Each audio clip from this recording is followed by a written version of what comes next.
Nous sommes la moyenne des personnes que nous fréquentons. Je suis Mathieu Stéphanie, entrepreneur récidiviste et cofondateur de Cosa Vostra, agence de conseil tech et créative. Avec Génération Do It Yourself, je vous propose de rencontrer ensemble des entrepreneurs, sportifs ou artistes qui vont littéralement faire exploser notre moyenne.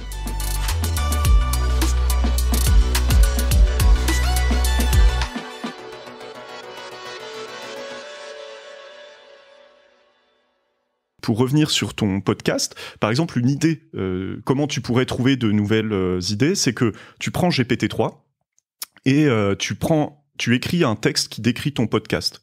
Ensuite, tu vas chercher des descriptions, je sais pas, peut-être d'ouvrages, de choses qui t'intéressent, etc. Et tu lui dis, écris-moi, tu vois, une description similaire. Ou voilà, écris-moi la description de podcast idéal sur la base de ce que tu as vu précédemment. Et donc là, peut-être ça va mélanger des concepts et ça va te permettre de réfléchir. Ça, par exemple, je l'ai fait en 2021. C'était très convaincant, cette expérimentation. En fait, en 2021, Gucci a fêté ses 100 ans et ils ont proposé à 12 artistes de bosser avec eux et j'avais travaillé parmi ces 12 artistes. Donc j'ai fait une collab avec eux et ils m'ont proposé de travailler sur ce que je voulais dans les archives. Ouais. Et j'ai travaillé sur les parfums. Et ils ont une collection qui s'appelle The Alchemist Garden et donc chaque parfum a une description marketing. Donc c'est la description finale qui te dit le flacon est comme ça, la note de tête, de cœur, etc. Donc très très marketing. C'est pas une description de nez, hein, c'est vraiment pour qu'on achète. J'ai pris toutes les descriptions de tous les parfums et j'ai dit à l'IA, j'ai entraîné le truc et j'ai dit à l'IA, maintenant tu me génères une description de parfum. Et ça a commencé par dire le flacon est un tel, etc. Et ensuite ça a complètement dérivé et c'est devenu poétique. Et c'était trop beau, tu vois. Je t'enverrai le texte si tu veux, mais c'était. On le partagera avec tout le monde. Oui, avec plaisir. Mais c'était, tu vois, c'est devenu, c'est un liquide métallique. Ça parlait de la lune, etc. Et ça terminait par The Smell of Gasoline. Tu vois, rien à voir. Et c'était incroyable. Et donc j'en ai fait un tableau.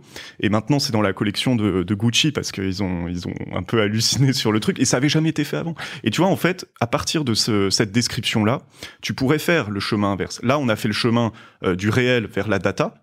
Mais en fait, si je fais le chemin inverse, et ça c'est un peu mon rêve, peut-être un jour on le fera avec Gucci, mais il y a déjà des nez qui ont proposé de travailler sur cette description. En fait, on pourrait partir de la description et faire le parfum.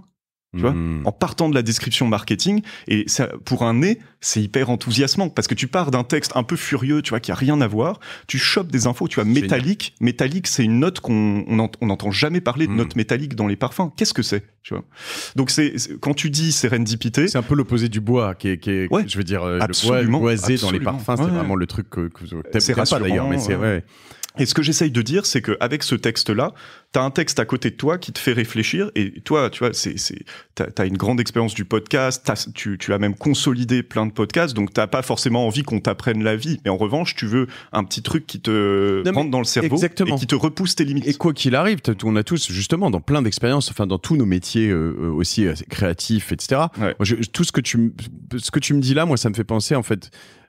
Je pense que désormais, dans tous les brainstorms, on devrait... alors, brainstorm, c'est la tempête de cerveau, je sais pas, non, mais c'est les réflexions en groupe. Bah, t'as une IA qui est la N+1 personne. Exactement. Et le tout, c'est de savoir l'entraîner aussi. Ouais. Et toi, tu fais ça sur quoi, concrètement? Sur quoi je peux...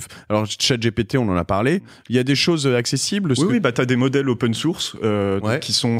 Open source, ça veut dire qu'ils sont libres d'accès. Tu peux même les assembler et en faire un usage commercial pour certains d'entre eux. Ça dépend des licences. Et ensuite, il faut coder en Python. C'est pas encore, tu vois, t'as pas encore une expérience utilisateur très simple, mais tu peux assembler des modèles. J'y reviendrai dans un instant. Juste pour terminer sur l'aspect aide de camp. Tu vois, moi, par exemple, j'ai entraîné un modèle sur vraiment tout ce que j'écrivais. J'écris beaucoup de poésie, notamment dans le cadre d'Horace Vétier, parce que ça m'aide à réfléchir.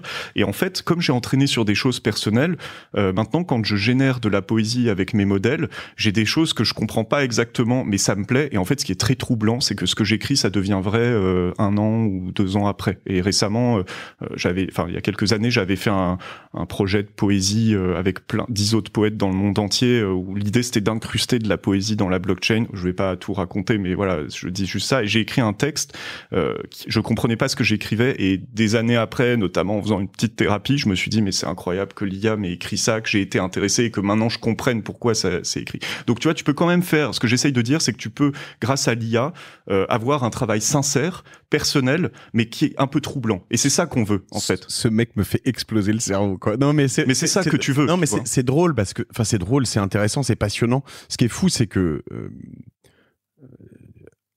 là où tu as une intersection, enfin, on parle, tu vois, par moment de recherche où tu as gravité de loin, t'es pas rentré de loin, mais tu as mélangé des études d'ingénieur à haut niveau quand même, parce que ça parle du PLX, c'est pas non plus, voilà, de commerce à haut niveau aussi, et à la fois tu t'intéresses, tu vois, là tu me parles de poésie. Tout m'intéresse, mais bon, d'herbier, et de prix, en fait, chez VP, quoi. Je veux dire, qui pour un poète est vulgaire, et voilà, ce qui pour un ingénieur ou un chercheur, c'est juste alors n'importe quoi. Et ce qui est marrant, c'est que tu arrives à t'intéresser. Et moi, j'aime être à ce carrefour, mais je trouve que y a beaucoup de gens qui eux-mêmes se clusterisent dans plein de choses. Mais tu sais pourquoi, à ton avis? Pourquoi c'est ça? Dis-moi. Non, mais je sais pas. Parce que dans la vie, on te dit choisir, c'est renoncer. On te demande de choisir et on te dit dans la vie, tu pourras pas tout faire. C'est vrai, on peut pas partir dans tous les sens. Et à un moment donné, faut gagner sa vie, etc. Mais en fait, on entre dans un monde où avoir une seule compétence qui était autrefois valorisée, tu vois, tes parents, ils ont certainement eu des carrières, je dirais pas linéaires, mais tu vois, qui sont peut-être restés très longtemps dans la même entreprise, et c'est assez impressionnant de le voir. Aujourd'hui, il y a très peu de gens qui font ça pour plein de raisons.